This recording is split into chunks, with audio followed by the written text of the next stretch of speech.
ধর্মেন্দ্র প্রধানের ইস্তফার পর আন্দোলন প্রত্যাহার সিজেপি। কেন্দ্রের সঙ্গে তৃতীয় দফার বৈঠকে সমঝোতা। আন্দোলনকারীদের বিরুদ্ধে দায়ের হওয়া সমস্ত এফআইআর প্রত্যাহারের দাবি মেনেছে কেন্দ্র। আগামী 4 সপ্তাহ পরে ফের বৈঠক হবে। দীর্ঘদিনের আন্দোলনের পর গুরুত্বপূর্ণ মোড়। কেন্দ্রীয় শিক্ষামন্ত্রী ধর্মেন্দ্র প্রধানের পদত্যাগের পর আনুষ্ঠানিকভাবে আন্দোলন প্রত্যাহারের ঘোষণা করেছে ককরোচ জনতা পার্টি।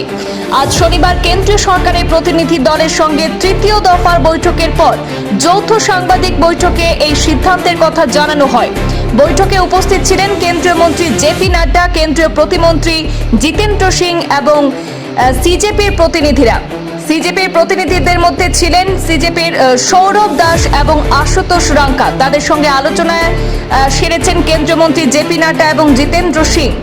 সিজেপির মুখপাত্র সৌরভ দাস দাবি করেছেন যে আন্দোলনকারীদের বিরুদ্ধে দেশ জুড়ে দায়ের হওয়া এফআইআর এবং অন্যান্য মামলার বিষয়ে সরকার ইতিবাচক আশ্বাস দিয়েছে।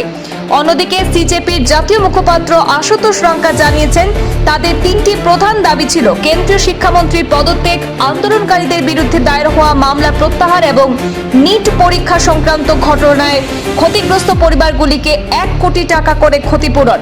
তার দাবি যে ধর্মেন্দ্র প্রধানের পদত্যাগের মাধ্যমে প্রথম দাবি পূরণ হয়েছে।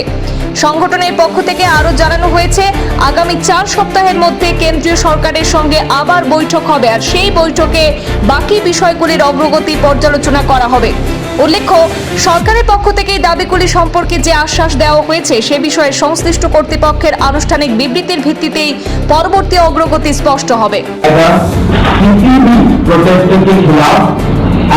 बीजेपी की जो टीम है, जो ऑर्गेनाइजर्स है, उनके खिलाफ बेसिक चीज का अंडरस्टैंडिंग में हम लोगों ने सरकार के साथ एक ड्राफ्ट शेयर किया है। जो गारंटी है रिटर्न में वो सरकार ने बोला है कि हमारे साथ वो ट्यूसडे तक शेयर करेंगे। हमें आशा है कि ट्यूसडे तक जो गारंटी है सरकार की तरफ से इन राइटिंग या एफआईआर के बारे में और एनी फ्यूचर एक्शन के बारे में वो हमें